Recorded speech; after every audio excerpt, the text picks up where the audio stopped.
Você já percebeu como guardar mágoas pode pesar no coração? Essas marcas ficam guardadas na memória como cicatrizes invisíveis que nos prendem ao passado. Quando alguém nos fere profundamente, seja através de palavras ásperas, traição, abandono ou injustiça, algo dentro de nós se quebra. É como se uma pedra fosse colocada no peito e quanto mais tempo passa, mais pesada ela se torna. A Bíblia nos alerta sobre isso quando diz: "Sobretudo, guardai o vosso coração, porque dele procedem as fontes da vida." Provérbios. O coração que não é guardado adequadamente se torna um depósito de amargura. Essas feridas não tratadas começam a infectar outras áreas da nossa vida. Perdemos o sono pensando na ofensa. Perdemos a alegria lembrando das palavras que nos machucaram. Perdemos a paz revivendo momentos dolorosos. O peso das mágoas não escolhe hora para aparecer. Pode ser no meio de um momento feliz, quando uma música, um cheiro ou uma situação semelhante nos transporta de volta àquela dor. É como carregar uma bagagem invisível que ninguém mais pode ver, mas que está sempre ali limitando nossos movimentos, nossa capacidade de amar e nossa habilidade de confiar novamente. Muitas pessoas vivem anos carregando esse peso, pensando que é normal, que faz parte da vida, mas Jesus ele veio para nos mostrar que há uma forma melhor de viver. Ele disse: "Vinde a mim, todos os que estáis cansados e oprimidos, e eu vos aliviarei." Mateus. Esse alívio inclui o peso das mágoas que carregamos. A verdade é que, quando não processamos adequadamente as feridas do coração, elas se tornam como raízes amargas que crescem e contaminam tudo ao redor. Hebreus nos adverte, tendo cuidado de que ninguém se prive da graça de Deus, e de que nenhuma raiz de amargura brotando vos perturbe, e por ela muitos se contaminem. As correntes da falta de perdão, quando escolhemos não perdoar, é como se colocássemos correntes no nosso próprio coração. A falta de perdão rouba a paz e alimenta a mágoa. Essas correntes são invisíveis aos olhos humanos, mas muito reais no mundo espiritual. Elas nos prendem não apenas à pessoa que nos feriu, mas também ao momento da dor, fazendo com que revivamos aquela experiência repetidas vezes. A falta de perdão cria um ciclo vicioso. Quanto mais pensamos na ofensa, mais forte ela se torna em nossa mente. Quanto mais forte ela se torna, mais difícil fica perdoar. É como se estivéssemos fortalecendo as correntes que nos prendem. Jesus conhecia esse mecanismo quando ensinou e quando estiverem orando, se tem alguma coisa contra alguém, perdoe-no, para que também o Pai Celestial lhes perdoe os pecados. Marcos 11 e 25. Essas correntes se manifestam de diversas formas em nossa vida. Elas nos impedem de nos relacionarmos livremente com outras pessoas, porque criamos muros de proteção. Elas nos roubam a espontaneidade, porque estamos sempre defensivos. Elas nos fazem interpretar situações neutras como ataques, porque nossa percepção está distorcida pela dor não resolvida. O mais triste é que essas correntes não afetam quem nos feriu. Na maioria das vezes, a pessoa que nos machucou seguiu sua vida normalmente, enquanto nós permanecemos presos àquele momento. É como se estivéssemos na cadeia por um crime que outra pessoa cometeu. A injustiça se torna dupla. Primeiro somos feridos, depois nos ferimos ao nos recusarmos a perdoar. A Bíblia nos mostra que Deus deseja a nossa liberdade. Para a liberdade foi que Cristo nos libertou. Permanecei, pois, firmes e não vos submetais de novo a jugo de escravidão. Gálatas 5:1. Esse jugo de escravidão inclui as correntes da falta de perdão. Quando escolhemos perdoar, estamos escolhendo quebrar essas correntes e experimentar a liberdade que Cristo conquistou. Para nós, as correntes da falta de perdão também nos impedem de receber plenamente o perdão de Deus. Jesus foi claro ao dizer: "Porque se perdoardes aos homens as suas ofensas, também vosso Pai Celestial vos perdoará. Se, porém, não perdoardes aos homens as suas ofensas, tampouco vosso Pai vos perdoará as vossas ofensas." Mateus 6, 14-15. Não é que Deus seja vingativo, mas sim que um coração fechado ao perdão se torna incapaz de receber perdão. O veneno que bebemos, muitas vezes pensamos: se eu perdoar, é como se a pessoa não tivesse errado comigo, mas não perdoar é como beber veneno, esperando que o outro sinta a dor. Esta analogia, embora forte, captura perfeitamente a realidade destrutiva da falta de perdão. Quando recusamos perdoar, a única pessoa que realmente sofre somos nós mesmos. O veneno da amargura age lentamente, mas de forma devastadora. Primeiro, contamina nossos pensamentos. Passamos horas, dias, às vezes anos, ruminando sobre a ofensa. Nossa mente se torna um campo de batalha onde revivemos constantemente a situação, imaginando respostas que deveríamos ter dado, ou vingança que gostaríamos de tomar. Esse processo mental tóxico consome nossa energia e rouba nossa paz. Em seguida, o veneno afeta nossas emoções. A alegria natural se esvai, substituída por uma constante irritabilidade. Perdemos a capacidade de desfrutar momentos simples, porque nossa mente está sempre voltada para a mágoa. Como diz Provérbios 17:22, o coração alegre serve de bom remédio, mas o espírito abatido seca os ossos. A falta de perdão literalmente seca nossa vitalidade. O veneno também contamina nossos relacionamentos. Começamos a ver intenções maliciosas onde não existem. Criamos padrões de desconfiança que afetam até pessoas inocentes. Familiares e amigos passam a andar em ovos ao nosso redor, porque qualquer palavra pode despertar nossa sensibilidade ferida.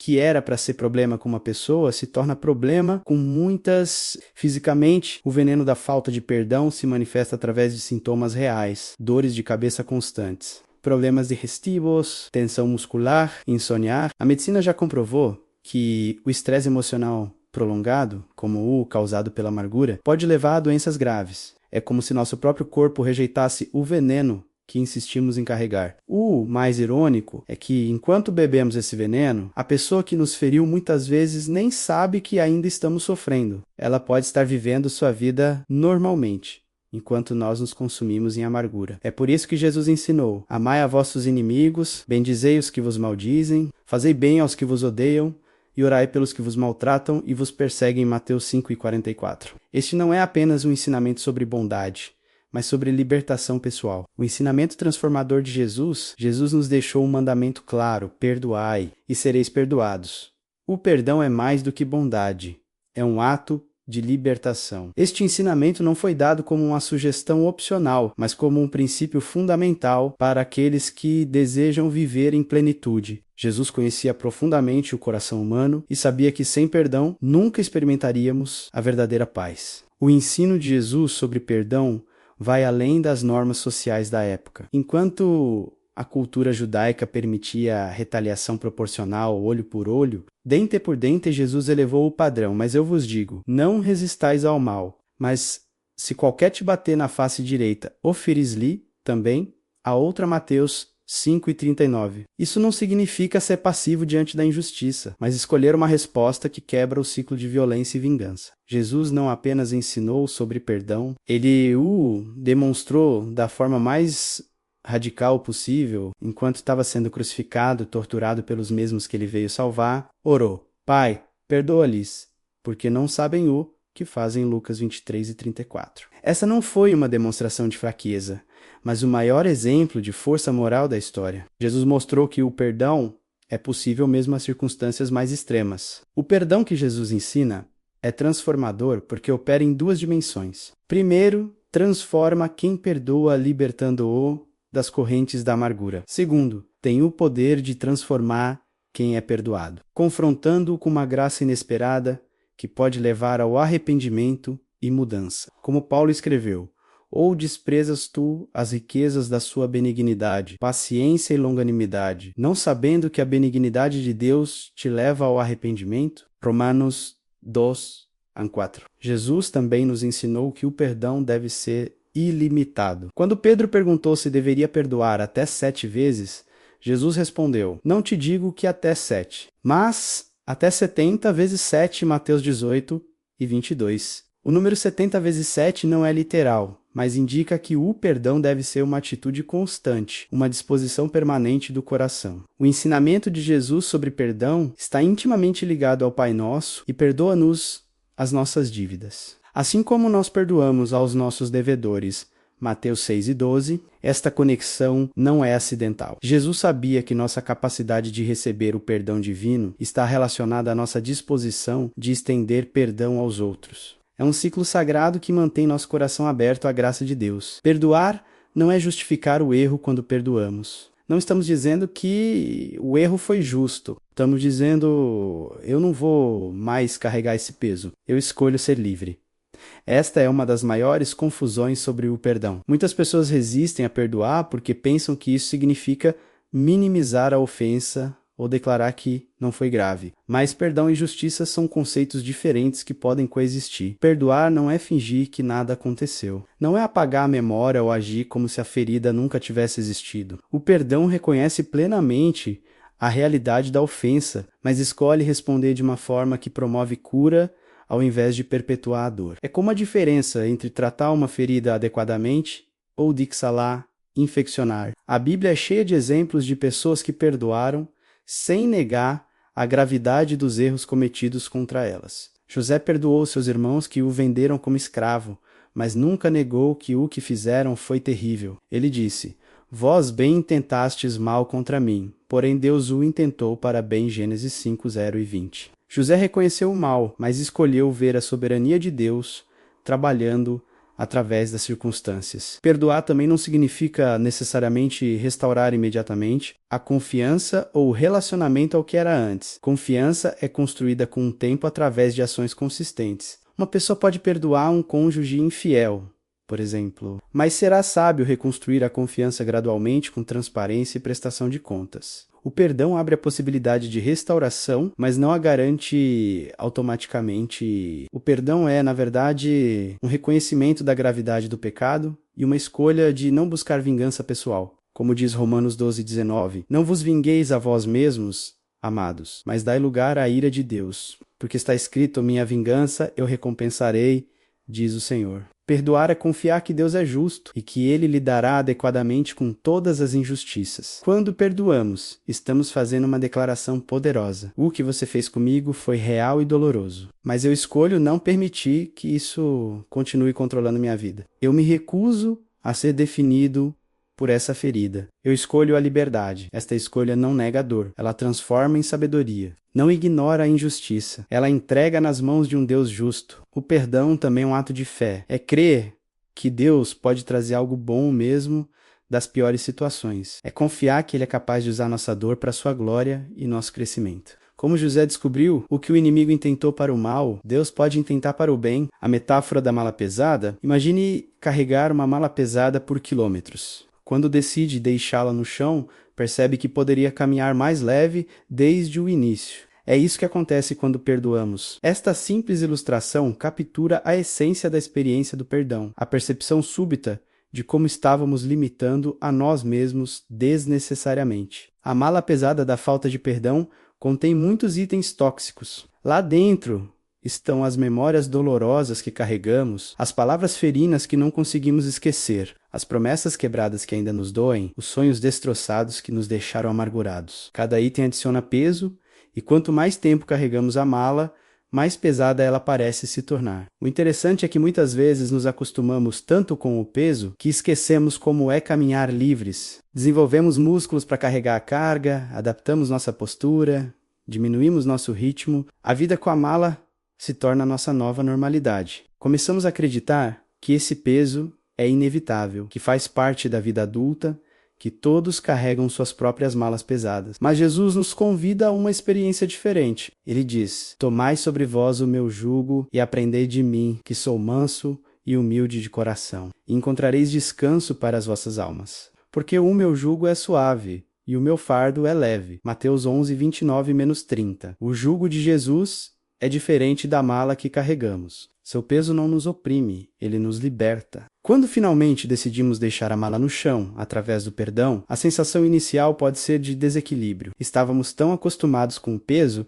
que sua ausência nos deixa meio tontos. É como quando alguém carrega uma mochila pesada o dia todo e depois a retira menos, há uma sensação momentânea de leveza quase real. Aos poucos, porém, redescobríamos como é caminhar em liberdade. A beleza desta metáfora é que ela nos mostra que a escolha sempre foi nossa. Ninguém nos obrigou a carregar a mala. Nós escolhemos pegá-la e continuar carregando-a. Da mesma forma, podemos escolher soltá-la. O perdão é essencialmente isso.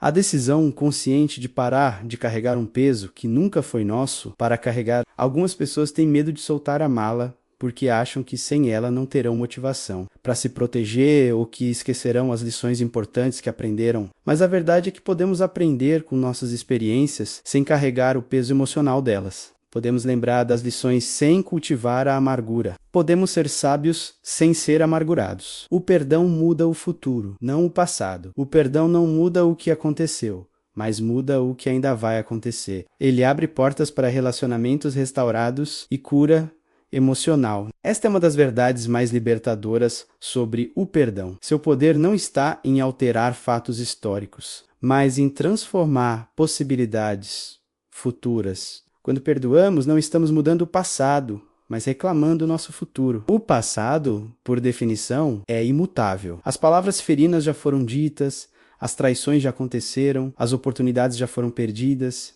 Nenhuma quantidade de amargura ou ressentimento pode desfazer o que já foi feito, mas o futuro permanece aberto, cheio de potencial para cura, crescimento e relacionamentos restaurados. O perdão é a chave que destrava essas possibilidades. Quando permanecemos presos ao passado através da falta de perdão, limitamos drasticamente nosso futuro. É como dirigir olhando apenas pelo retrovisor. Eventualmente vamos bater em algo. A Bíblia nos encoraja, irmãos, quanto a mim, não julgo que o haja alcançado. Mas uma coisa faço, e é que, esquecendo-me das coisas que atrás ficam e avançando para as que estão diante de mim, prossigo para o alvo. Filipenses 3, 13-14. O perdão cria espaço emocional e espiritual para novas experiências. Quando deixamos de gastar energia mental revisitando feridas antigas, essa energia fica disponível para construir algo novo. É como limpar um armazém cheio de entulho, de repente há espaço para armazenar coisas valiosas. O coração perdoador se torna um coração receptivo a novas alegrias, novos relacionamentos, novas oportunidades. Muitas vezes, o perdão abre portas para a restauração de relacionamentos que pareciam impossíveis de consertar. Não que toda situação precise ou deva ser restaurada ao estado anterior, mas o perdão remove as barreiras que impediam qualquer tipo de reconciliação. Às vezes a restauração é completa, outras vezes é parcial, mas sempre há a possibilidade de algum tipo de paz entre as partes. O perdão também muda nossa capacidade de confiar novamente. Quando carregamos feridas não curadas, elas se tornam filtros através dos quais interpretamos novas situações. Uma pessoa traída que não perdoou verá a traição em lugares onde ela não existe. Uma pessoa abandonada que não perdoou terá dificuldade em se abrir para novos relacionamentos. Mas quando perdoamos, esses filtros se tornam mais claros, permitindo-nos ver pessoas e situações mais objetivamente. O mais belo é que o perdão pode transformar até mesmo nossa percepção do passado. Embora não possa mudar os fatos, pode mudar seu significado em nossa história pessoal. O que antes era apenas uma ferida, pode se tornar uma fonte de compaixão pelos outros. O que antes era apenas perda, pode se tornar sabedoria que ajuda alguém em situação similar. Os benefícios científicos do perdão. Pessoas que perdoam experimentam menos ansiedade, menos ressentimento e mais alegria. O perdão traz benefícios comprovados para a saúde mental e física. A ciência moderna tem confirmado o que as escrituras sempre ensinaram. Há uma conexão profunda entre nosso estado espiritual e emocional e nosso bem-estar físico. Como diz Provérbios 14:30, o coração tranquilo dá vida ao corpo, mas a inveja apodrece os ossos. Estudos em psicologia e medicina têm demonstrado que o perdão produz mudanças mensuráveis no corpo e na mente. Pessoas que praticam o perdão apresentam níveis mais baixos de cortisol, o hormônio do estresse, elas têm pressão arterial mais estável, sistema imunológico mais forte e menor incidência de doenças cardiovasculares. É como se o perdão fosse um medicamento natural que promove cura em múltiplos níveis. Neurologicamente, o perdão altera padrões de atividade cerebral. Quando ruminamos sobre ofensas, ativamos as mesmas regiões cerebrais associadas à dor física. É literalmente como se estivéssemos machucando o nosso cérebro repetidamente. O perdão interrompe esses circuitos de dor, permitindo que o cérebro se concentre em padrões mais saudáveis de pensamento e emoção. Psicologicamente, o perdão reduz sintomas de depressão e ansiedade. Pessoas que perdoam relatam maior sensação de controle sobre suas vidas, maior autoestima e melhor capacidade de lidar com o estresse futuro. É como se o perdão fortalecesse nossa resiliência emocional, tornando-nos mais capazes de enfrentar desafios futuros com equilíbrio. O perdão também melhora a qualidade do sono. Quando deixamos de carregar o peso da amargura, nossa mente consegue descansar verdadeiramente. Não ficamos acordados, remoendo situações passadas ou planejando vinganças. Como diz o Salmo 4:8, em paz me deitarei e também dormirei, porque só tu, Senhor, me fazes repousar em segurança. Socialmente, pessoas que perdoam têm relacionamentos mais saudáveis e duradouros. Elas são vistas como mais confiáveis, compassivas e maduras. Emocionalmente, isso cria um ciclo positivo onde relacionamentos saudáveis reforçam a tendência ao perdão, que por sua vez atrai mais relacionamentos saudáveis. O perdão até mesmo aumenta a nossa longevidade. Estudos longitudinais mostram que pessoas que mantêm rancores crônicos têm expectativa de vida menor do que aquelas que praticam o perdão regularmente. É como se a amargura fosse literalmente tóxica para o organismo humano, enquanto o perdão age como um elixir da juventude. A janela no quarto escuro, o perdão é como abrir uma janela em um quarto escuro. A luz entra e a escuridão não pode permanecer. A transformação é imediata e poderosa. Esta metáfora captura a natureza instantânea e dramática da mudança que o perdão pode trazer. Não importa quanto tempo permanecemos na escuridão da amargura, um único ato de perdão pode iluminar completamente nossa perspectiva. A escuridão da falta de perdão é densa e sufocante. Quando estamos presos na amargura, é como se vivêssemos em um quarto sem janelas, onde a única luz vem de velas fracas que mal iluminam os contornos das coisas. Tudo parece sombrio, ameaçador, sem esperança. Nesse estado, até mesmo situações neutras são interpretadas através da lente da suspeita e negatividade. A luz que entra quando perdoamos não é apenas uma mudança gradual. É uma revelação súbita. De repente, vemos coisas que estavam sempre ali, mas que a escuridão nos impedia de perceber. Vemos a dor na pessoa que nos feriu. Vemos como nossa amargura estava afetando pessoas inocentes ao nosso redor. Vemos oportunidades de crescimento que a escuridão havia ocultado. Jesus declarou: "Eu sou a luz do mundo. Quem me segue não andará em trevas, mas terá a luz da vida." João 8:12. O perdão é uma forma prática de seguir Jesus, de escolher sua luz ao invés das trevas do ressentimento. Quando perdoamos, não estamos apenas mudando nossa atitude. Estamos alinhando nosso coração com o coração de Deus, que é a luz. A transformação que vem com o perdão afeta a nossa percepção de tudo. Relacionamentos que pareciam impossíveis de restaurar de repente mostram sinais de esperança. Situações que pareciam sem saída revelam possibilidades ocultas. Pessoas que víamos apenas como inimigas começam a parecer mais humanas, mais complexas, talvez até mesmo dignas de compaixão. A luz do perdão também nos revela verdades sobre nós mesmos. Na escuridão da amargura, muitas vezes nos vemos apenas como vítimas inocentes. Mas quando a luz entra, podemos ver nossa própria contribuição para conflitos, nossas próprias falhas e áreas de crescimento necessário. Isso não é uma condenação, mas uma oportunidade de crescimento e mudança. A beleza desta metáfora é que a luz não precisa lutar contra a escuridão. Ela simplesmente aparece e a escuridão